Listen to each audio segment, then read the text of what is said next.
This is Tech Talk Today, episode 278. Welcome into Tech Talk Today. I'm Chris. And I'm Angela. Hello, Angers! Hello, everybody. It's Angela Fisher. Woo. We're going to kick off today's episode with a late-breaking story that's developing as we record, and then we have a whole bunch of other stuff to get into, including new Wi-Fi standards, strange name changes for Bittorrent, and a classic that's coming back. But let's start with this critical PGP and S MIME bug that can reveal encrypted emails. Now, this isn't necessarily a core flaw in PGP itself, but these two things combined are probably the internet's most widely used methods for encrypting email, and they're vulnerable to hacks that can reveal plain text of encrypted messages. Wow. Ooh. Better watch out for all your encrypted emails there, Andrews. Yeah. But I did first hear about this from the Electronic Frontier Foundation. Right. The EFF posted a blog post on Sunday, and they say they confirmed the research that there is a major flaw here. Now, Mr. Wes Payne from the TechSnap program is working on a full breakdown right now. But a paper has just been published early this morning called eFail, and it looks like it's the name of the vulnerability. And the advice is they advise immediately disabling or uninstalling tools that automatically decrypt PGP encrypted email. A couple of my favorites too. So watch out. All the details are pretty fresh, but I think that the TechSnap breakdown is going to be essential for those that want to follow this. Right. We'll try to do our best on figuring out what's going on and get all the details that we do have.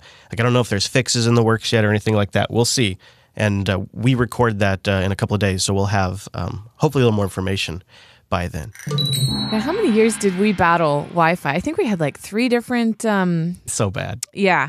Yeah, we had like 3 APs at one point, and then whittled that down to 2 access points for different areas, but you still had to like hop Wi-Fi network. I would. It would default to one that was downstairs, and I'd have to manually, like once Telegram was sitting there thinking, I'd have to manually switch it to the other one and be like, no, be on this one so I can get my messages. Yeah, everybody's been trying to crack this problem, and there really hasn't been a solid industry standard. There's been WDS and other ways to extend Wi-Fi, but there hasn't been a standard around mesh Wi-Fi networks. And so you've seen a bunch of different vendors, including Google and Belkin, get in, and Asus just launched a new product this week for mesh Wi-Fi networks. If you're looking for a super simple way to get blazing fast Wi-Fi in every corner of your home, then look no further. Meet the Asus Lyra Trio Mesh Wi-Fi system. Now, they call it a Wi-Fi system, which is the same verbiage that your Eero system uses. Mm-hmm. This is from a year ago. Here's Eero's ad. This is Eero. It's not a router. It's a Wi-Fi system. You place Eeros throughout your home to create a wireless mesh network that blankets every room in fast, reliable Wi-Fi. Now, the problem here is that each one of these vendors is rolling their own solution. Eero has a secondary set of radios in each Eero where they form their own high speed, they say it's gigabit, mesh backbone. And then they have a separate set of radios that they use for the 5 gigahertz and the 2.4 gigahertz. And then they aggregate all of the data over this proprietary mesh backbone network.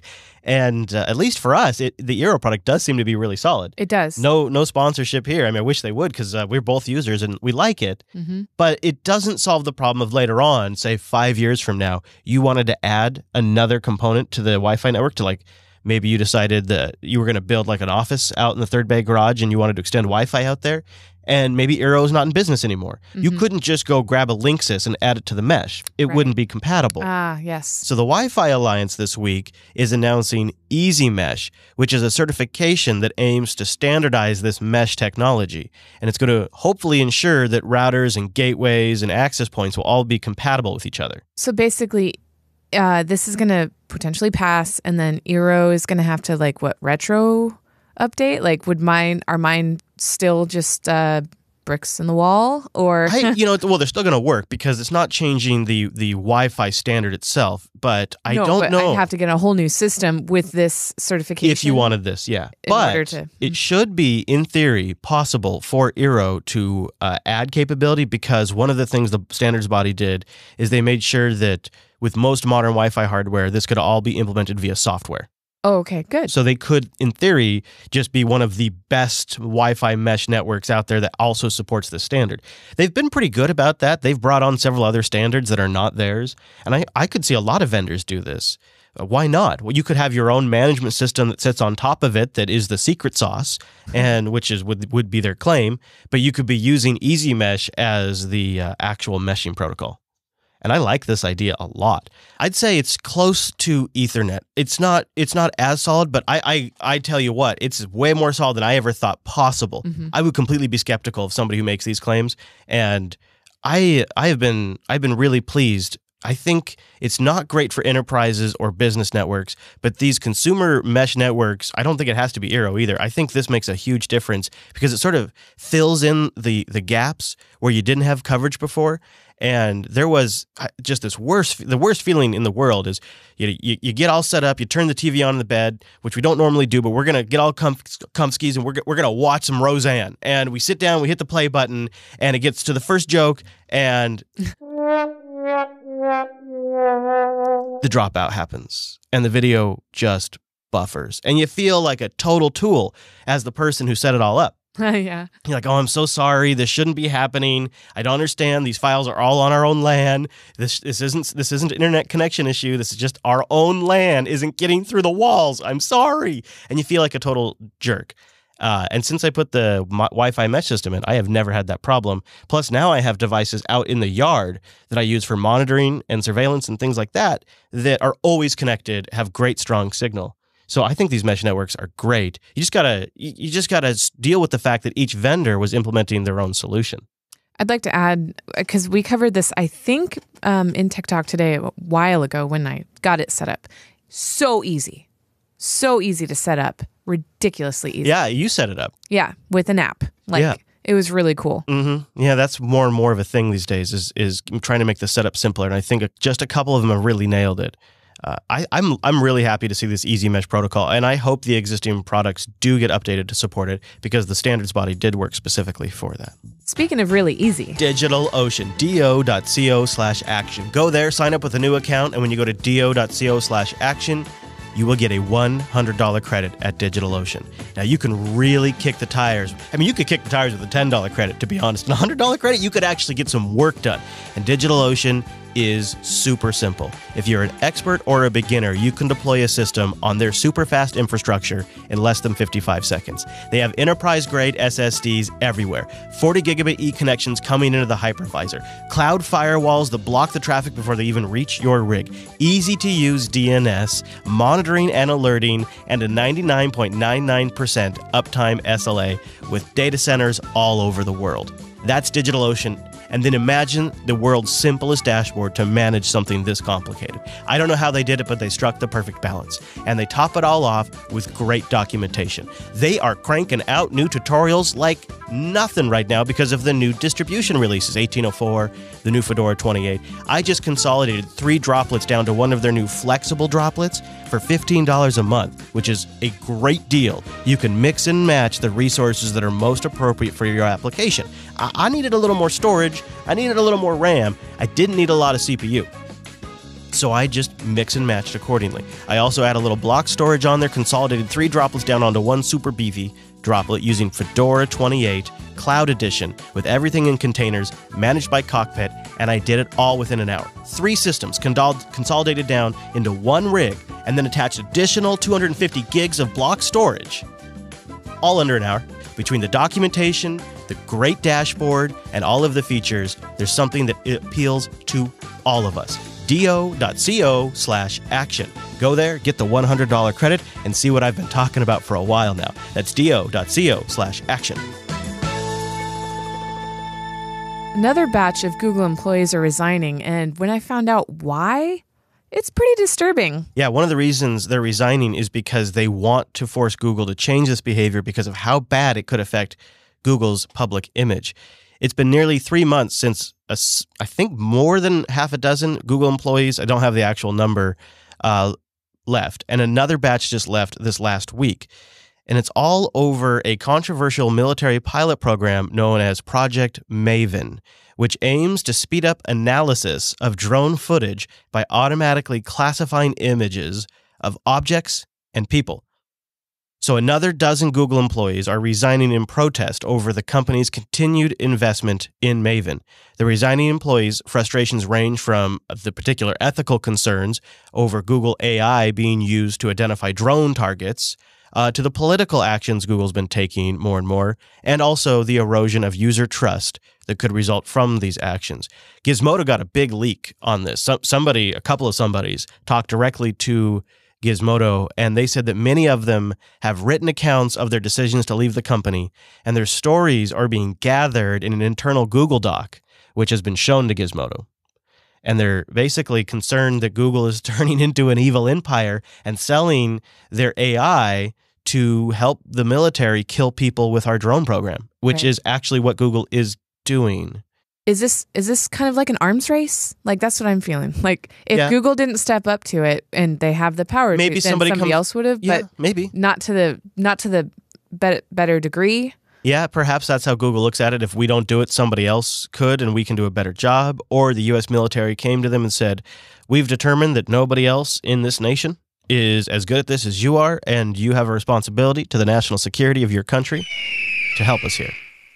Or it could be something as benign as one of the many companies Google's bought up over the years had an existing fatty contract with the Pentagon, and now Google is continuing to honor that contract as part of Alphabet. I don't know. It's really tough to say, but it is disturbing. It's Project Maven, if you would like to look it up more. And we'll have a link in the show notes. If you go to techtalk.today/278, look for the Google employees resign and protest link. Gizmodo, to their credit, got a real exclusive on this one. So I'm pretty impressed. I realize the issues we're talking about today aren't just issues for Facebook and our community.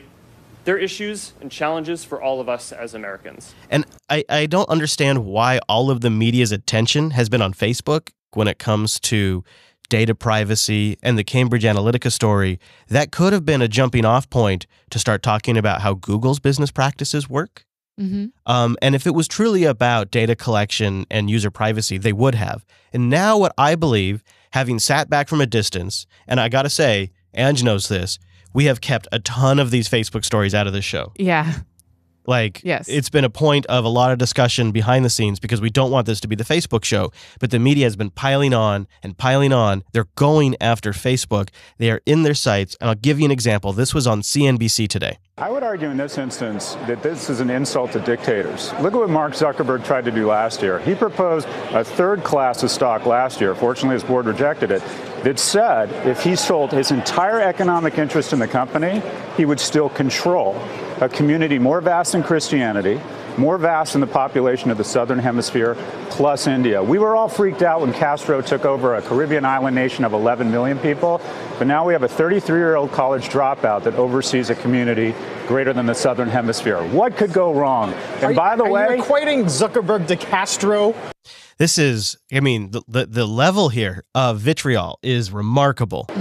I think he's scarier. This is an individual who has control over the content that 2.1 billion people see. And by the way, he cannot be removed from office. We have to endure Trump for 6 years. Putin will be dead in 10 to 20. Zuckerberg could be with us for 70 years. The board of directors there isn't a board, it's an advisory board. The most powerful and, in my view, dangerous person in the world is the Zuck.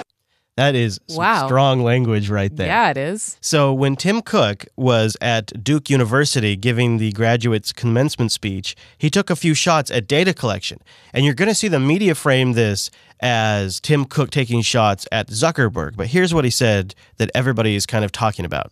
We reject the excuse that getting the most out of technology means trading away your right to privacy. So we choose a different path. Collecting as little of your data as possible, being thoughtful and respectful when it's in our care, because we know it belongs to you. That's some strong language there, and the media's framing this as he's taking shots at Facebook, but I think he's taking shots at Google too. Oh yeah, definitely. It's really interesting because Apple does feel like it's less likely to do that over Facebook and Google, but it could be lip service. It could be. I think it's not today. And this is why I played this clip, because I think Tim Cook just put himself in a really tight box. And it's a box I'm glad he's in, but The iPhone is how Apple makes money today. They don't make money off of monitoring your data. They make money when you buy an iPhone or a MacBook. It's a pretty clear, traditional, good old born out of the 80s kind of transaction. They make a good, you buy that very expensive good, transaction complete. But the fastest growing aspect right now of Apple's business isn't the iPhone. It's services. It's things that collect data. Now, Apple is trying to walk that line and try not to turn into the next Google. But if the iPhone if we're at peak iPhone and it sort of levels off, they're going to make billions. They're one of the most valuable, if not the most valuable company in the world. They're fine. But Wall Street always wants to see growth. They have to have growth somewhere. Even if they're the most valuable company in the world, it's literally not enough for Wall Street. So they have to grow somewhere, and it's going to be services. Now, how do you do services like Google and Amazon and Facebook do without collecting data? They may have to, at some point, just because of the need for profit, have to start collecting data. Maybe not. Maybe they can be the company that figures out how to do it right. That'd be wonderful. There are some out there. But they could have just put himself in the box. And Mark's got a counter argument. See, Mark's argument is Zuckerberg. His argument is our platform is for the betterment of humanity. Tim's platform is for people who have money. The reality here is that if you want to build a service that helps connect everyone in the world, then there are a lot of people who can't afford to pay. And therefore, as with a lot of media, having an advertising supported model is the only rational model that can support building the service to reach people. Which in a way is true. Like if Jupiter Broadcasting charged for every show and we only released the shows to people who paid, we'd have a much smaller audience. So in a way, it's like it has to be a free product for it to get adoption. Mm-hmm. I don't know, though, if the level of data collection that Facebook has done is necessary. Yeah. That seems, like they're both taking very extreme sides of the argument. But I like it. Mm-hmm. I kind of like seeing this play out a little bit. When I say Bittorrent, you say Rainberry. For some reason, turns out for a couple of years now, it just sort of slipped under the radar. Bittorrent Inc. renamed itself to Rainberry. And I don't think anybody's really talked about this, but Torrent Freak has dug into this a little bit. And if you remember, BitTorrent itself, the company, was founded years ago. It was best known for uTorrent. And they got a bunch of money way back in the day. They got a whole bunch of money for uTorrent and BitTorrent, but they never really managed to turn that into a profitable business. And they've refocused recently on uTorrent with a new browser-based version of the popular client. They just released that recently. But something fresh, the name, has changed. It is now Rainberry Inc. It's the official name of the company. It changed right around the start of 2017. And Rainberry's chief product officer, Jordy, confirms Torrent Freak that he stresses this is just a corporate decision. Doesn't affect the brands at all. It's kind of like how Alphabet owns Google. But we all just talk about Google, he says. And Rainberry Inc. doesn't really owe the public any explanation. It doesn't have to tell anyone, I suppose. It has no website. It has no entry on LinkedIn. It's just sort of a mystery company. Huh. Kind of reminds me of Pocket Casts and Shift Jelly. Yeah. I don't know if it's the same, but... Yeah, like you don't ever hear people talking about Shifty Jelly until they got bought. Yeah. And then all of a sudden everybody's talking about Shifty Jelly. Or until you need to submit a support ticket. Oh! Old wounds close slowly here at Jupiter Broadcasting.